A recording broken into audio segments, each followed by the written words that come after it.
सर्वांना हरिओम. आज आपण मनाचे श्लोकमधील श्लोक क्रमांक 173चा अभ्यास करणार आहोत.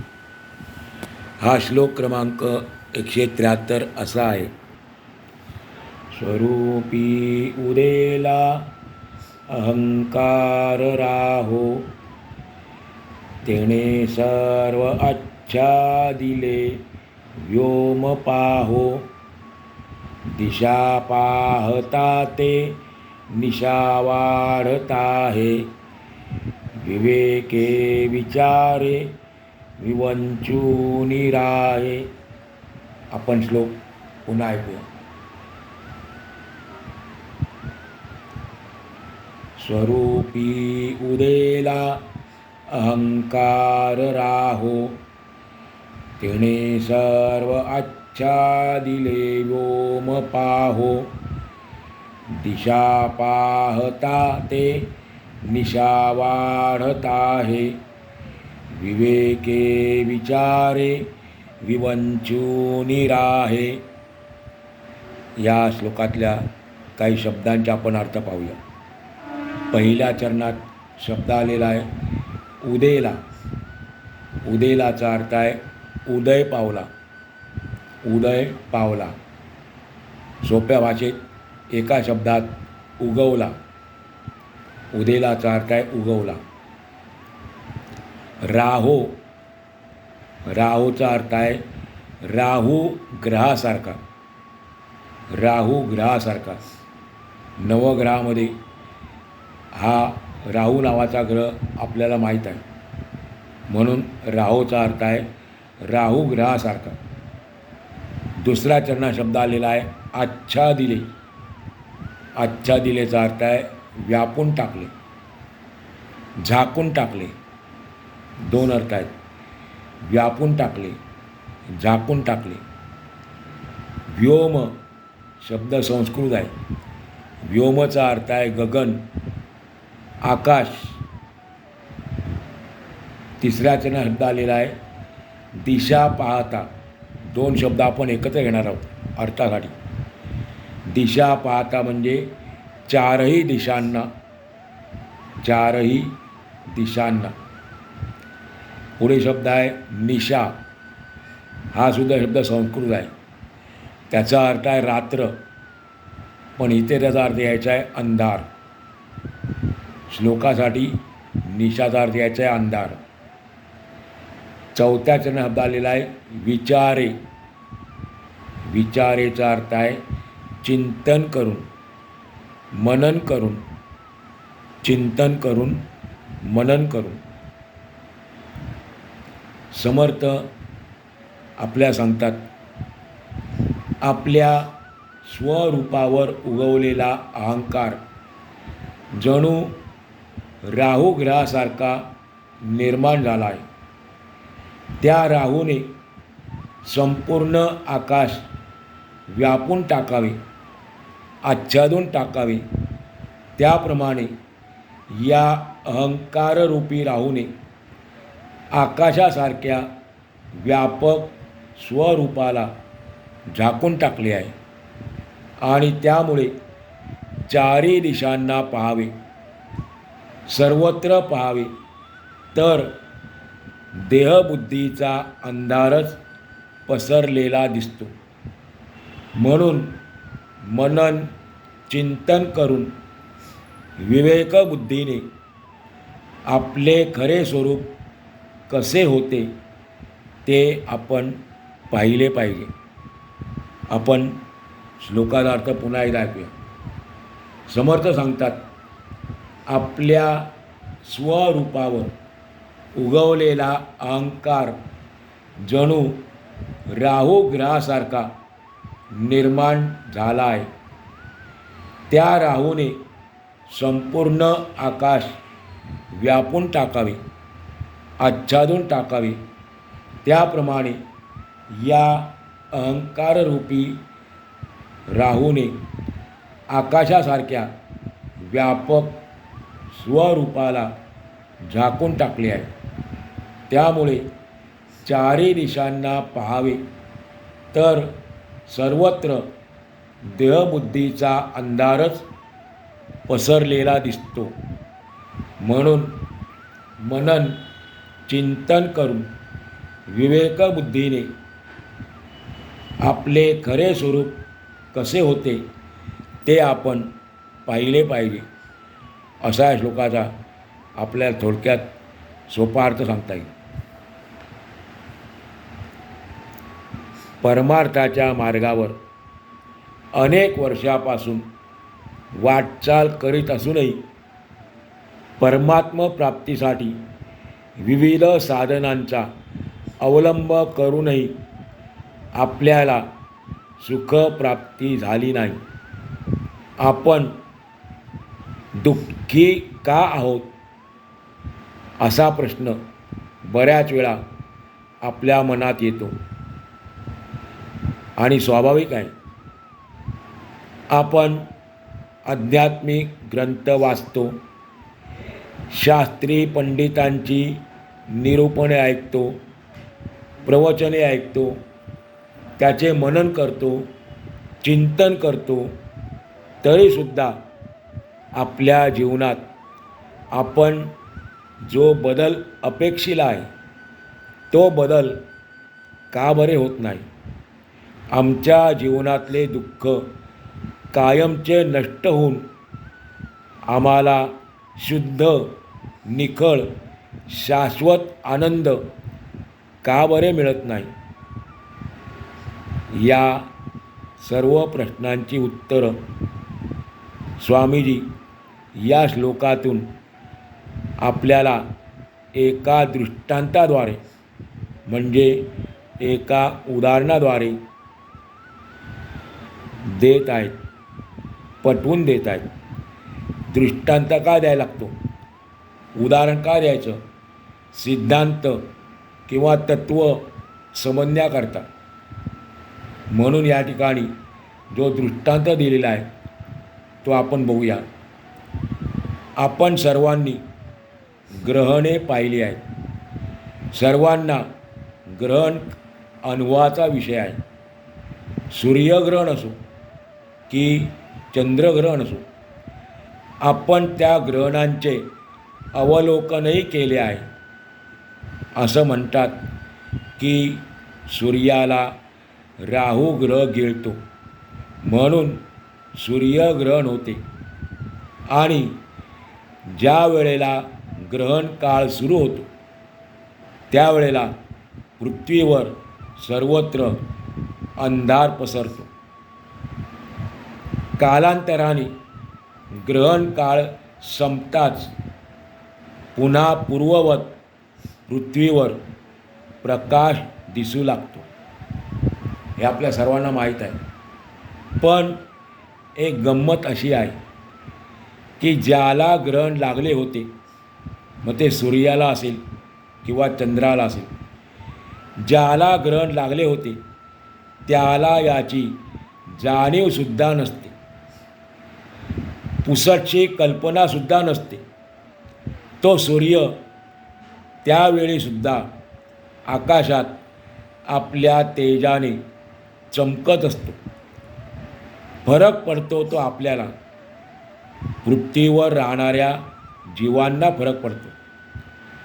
ग्रहण काळातही सूर्य आपले सर्व व्यवहार निरंतर सुरूच ठेवतो. स्वामीजींना असे सांगायचे आहे की सत चित आनंदमय असलेला परमात्माचे गुण आहेत ते. सत चित आनंदमय असलेला परमात्मा जे आपले सर्वांचे मूळ रूप आहे, स्वरूप आहे आणि तो आपल्या अगदी जवळ असूनही क्षुल्लक कारणामुळे त्याच्यापासून आपण लांब गेलो आहोत.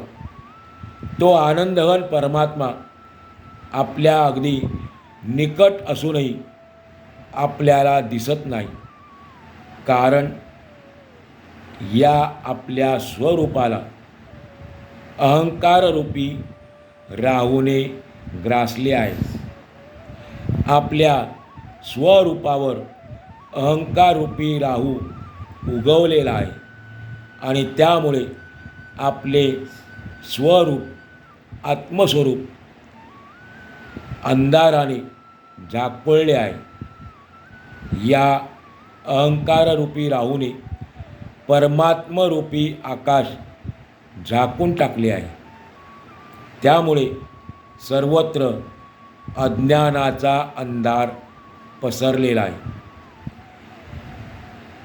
सूर्याला ग्रहण लागल्यानंतर आपण आता ऐकलं की असा आपला समज आहे की राहू सूर्याला गिळतो, पण एक प्रकारे हे अज्ञानच आहे। ग्रहण का लागते त्याची कारणं वेगवेगळी दिलेली आहेत ज्योतिषशास्त्रामध्ये, आता आपल्याला त्याचा अभ्यास करायचा नाही आहे। पण अज्ञानामुळे आपल्याला असं वाटतं की राहू सूर्याला गिळतो, केतू चंद्राला गिळतो।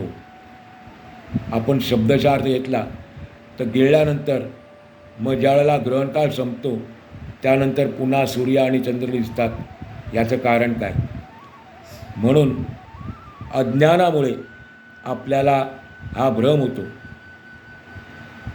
वास्तविक परमात्मा हा, त्याला उपमा द्यायची झालीच तर आकाशा एवढा व्यापक आणि सूक्ष्म आहे, पण या अहंकार राहूने त्या सत्वस्तूला, चित्वस्तूला, आनंदमय परमात्म वस्तूला ग्रासल्यामुळे आपण अज्ञानाच्या अंधारात चाचपडतो आहे।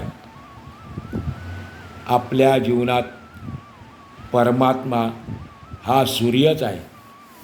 त्याच्या प्रकाशात, त्याच्या चेतनेमुळेच आपले सर्व व्यवहार, आपले जीवन सुरळीतपणे सुरू आहे। जर उद्या आकाशातल्या सूर्याने ठरवले की मी उद्या उगवणार नाही, तर या पृथ्वीवरील जीवांचे अस्तित्व नष्ट होईल। त्याप्रमाणे भगवंताच्या अधिष्ठानामुळेच आपले सर्व जीवन व्यवहार चालले आहेत। त्याच्याच शक्तीने, त्याच्याच कृपेने आपण जीवन जगतो आहोत।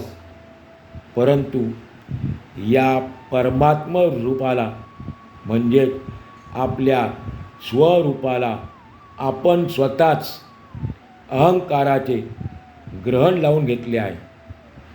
जीव आणि शिव, शिव म्हणजे परमात्मा, जीव आणि शिव यांच्यामध्ये अहंकार आड आलेला आहे।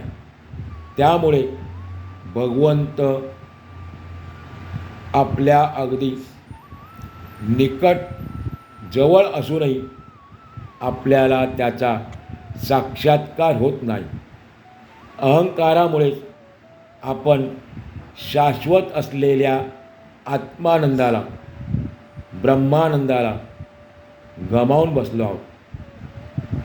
जर आपल्याला हा दिव्य आत्मानंद भोगायचा असेल तर आपण या अहंकाररूपी राहूला आपल्या जीवनातून कायमचे हद्दपार केले पाहिजे, तरच आपल्याला आपल्या जीवनामध्ये आत्मसुखाचा, आत्मानंदाचा लाभ होईल। खरं तर शिव म्हणजे परमात्मा हा मुळातच आनंदमय आहे, सुखमय आहे। त्याच्याजवळ दुःखाची वार्ताच नाही, जशी सूर्याजवळ अंधाराची वार्ताच नाही। सूर्याला अंधार माहीतच नाही। मग आपला प्रश्न पडेल की रात्री अंधार असते, रात्री अंधार असतो, मग जरी रात्री अंधार असला तरी पण सूर्याला अंधार माहीत नाही। सूर्याला फक्त प्रकाश, उजेडच माहिती आहे। त्याप्रमाणे भगवंताला फक्त आनंद, सुखच माहीत आहे, कारण तो स्वतः सुखरूप आहे, तो स्वतः आनंदरूप आहे आणि त्यामुळे त्याच्याजवळ दुःखाची वार्ताच नाही. तोच एक पूर्ण रूपात भगवंतच एक पूर्ण रूपात सर्वत्र भरलेला आहे.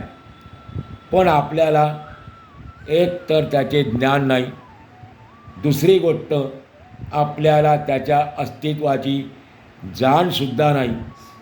तो अतिशय जवळ असूनही आपल्याला त्याचं अस्तित्व अनुभवायला येत नाही. म्हणून आपण भगवंताला मानत नाही. याबाबत माऊली संत ज्ञानेश्वरीच्या 7व्या अध्यायामध्ये काही ओव्यातून वर्णन करतात. त्या ठिकाणी त्यांनी आपल्या आणि आत्मस्वरूपाच्या मध्ये कोण आलेला आहे त्यासाठी वेगळी उपमा दिलेली आहे. जीव आणि शिवाच्या मध्ये कोण आड आलेला आहे त्यासाठी उपमा वेगळी दिलेली आहे. आपण त्या ओव्या ऐकूया. ज्ञानेश्वरीच्या 7व्या अध्यायामध्ये दिलेल्या आहेत. परी उदकी झाली बाबुळी, ते उदकाते जैसी झाकोळी, का वायाची आभाळी आकाश लोपे. म्हणजे पाण्यात उत्पन्न झालेले गोंडाळ म्हणजेच शैवाल ज्याप्रमाणे शुद्ध पाण्याला झाकून टाकते किंवा पावसाळ्यामध्ये ढगांच्या योगाने आकाश झाकल्यासारखे दिसते, त्याप्रमाणे या शिवाला परमात्म्याला अहंकाराने झाकून टाकले आहे. पुढे माऊली सांगतात, स्वप्नामध्ये आपण जे पाहतो झोपेच्या अधीन झाल्यामुळे आपल्याला ते स्वप्न अनुभवायला येतं. पण खरं तर स्वप्न कसे आहे, खोटे आहे. जो पण आपण झोपेच्या अधीन आहोत तो पण आपल्याला ते खरे वाटते आणि आपण जागेनंतर आपल्याला ते खोटे दिसते. आपल्याला झोपेमध्ये असताना याची आठवणसुद्धा नसते. किंवा दुसरं उदाहरण दिलेलं आहे, डोळ्याचे पाणी डोळ्यात गोठून त्याचा पडदा डोळ्यांवर येतो. तो पडदा ज्या वेळेला येतो आपल्या डोळ्यांवर त्यावेळेला आपली दृष्टी नाहीशी करतो. त्याप्रमाणे माणसाच्या मनात कोणत्याही गोष्टीचा अहंकार निर्माण झाला की तो स्वरूपाला आत्मस्वरूपाला विसरून जातो. भगवंताचे शाश्वत स्वरूप सर्वगत आहे, परंतु अहंकाररूपी राहू उदयाला आल्याने आपल्याला आपल्याच स्वरूपाचे दर्शन होत नाही. जीवाच्या ठिकाणी हा अहंकार कसा निर्माण होतो याबाबत समर्थ दासबोधातून सांगतात. आधी दृश्याभास मिथ्या, त्यातला जीव हाही मिथ्या, आणि दिसते भासते ते सुद्धा मिथ्या.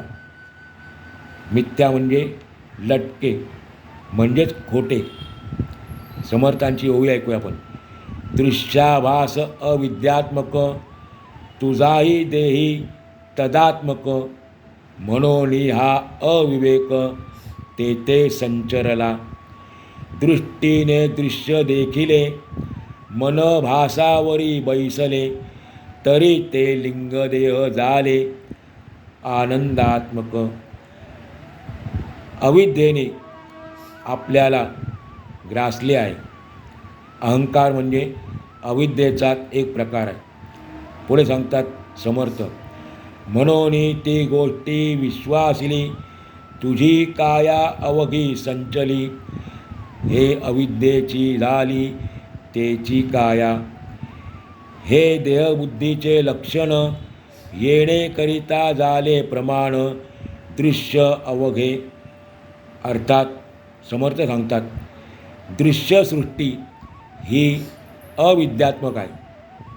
आणि तुझा देहसुद्धा अविद्यात्मक आहे. म्हणून तेथे अविवेक शिरला. दृष्टी दृश्याला पाहते, दृष्टी दृश्याला पाहते आणि मनाला जे भास होतात त्या भासाचेच मन चिंतन करते. म्हणून काय होतं, वासनात्मक लिंगदेहच अविद्येचा झाला आहे. वासनात्मक लिंगदेहच अविद्येचा झाला आहे. या लिंगदेहापासून स्थूलदेह निर्माण झाला. याप्रमाणे हे माणसा, तुझी स्थूल सूक्ष्म कायाच अविद्यात्मक असल्याने आणि ती कायाच म्हणजे तो देहच मी आहे असा भ्रम झाल्याने देहबुद्धी म्हणजे अहंकार झाल्याने आपल्याला भगवंत आणि आपल्यामध्ये हा अहंकार उभा राहिल्या कारणाने भगवंताचे रूप लक्षात येत नाही. सस्वरूपी अहंकाररूपी राहूने सस्वरूपी परमात्मरूपी आकाशाला जे ग्रासले आहे त्या अहंकाररूपी राहूलाच नष्ट केले पाहिजे. बाजूला करून चालणार नाही, त्याला हाकलून देऊन चालणार नाही. कारण आपल्या व्यवहारामध्ये आपण पाहतो की मांजराची किंवा कुत्र्याची लहान लहान पिल्ले असतात. जेव्हा आपल्याला त्यांचा त्रास होतो, त्या त्रास द्यायला लागतात, पिल्लं आपल्या मध्ये येतात, तेव्हा आपण त्यांच्या त्रासापासून मुक्त होण्यासाठी त्यांना कुठेतरी लांब सोडून येतो. पण ती पिल्ले जरी लहान असली तरी पण एवढी चाणाक्ष चतुर असतात की आपले घर शोधत आपल्या मागे पुन्हा पुन्हा येतात आणि पुन्हा आपल्याला त्यांचा त्रास सहन करावा लागतो. त्याप्रमाणे अहंकाराला नुसते बाजूला सारून चालणार नाही, तर त्याचे अस्तित्वच कायमस्वरूपी नष्ट केले पाहिजे. एकदा का आपल्यामध्ये असलेला अहंकार निघून गेला किंवा आपल्याला आत्मस्वरूपाची जाणीव होईल. आपल्या आतमध्ये असलेला जो भगवंत आहे तो भगवंत आपल्याला दर्शन देईल. आपल्याला सत्वस्तूचे आत्मवस्तूचे सच्चिदानंद घन परमात्म्याचे दर्शन होईल, म्हणजे साक्षात्कार होईल. परंतु जन्मजन्मांतरी जीवावर झालेले अहंकाराचे संस्कार लगेच पुसून टाकता येईल काय? हो, नाही येणार. मग त्यासाठी जीवाने शिव होण्यासाठी भगवत स्वरूप प्राप्त करून घेण्यासाठी विवेकबुद्धीने संत संगती केली पाहिजे. कारण संतांच्या सहवासातच आपल्यावर झालेले अहंकाराचे संस्कार हळूहळू एक दिवस नष्ट होतील आणि आपल्याला परमात्म स्वरूपाचे म्हणजे स्वस्वरूपाचे दर्शन होईल. म्हणून समर्थ या श्लोकाच्या चौथ्या आणि अंतिम चरणात सांगतात, विवेके विचारे विवंचूनि पाहे. आज आपण या ठिकाणी आजचा पूर्ण करू.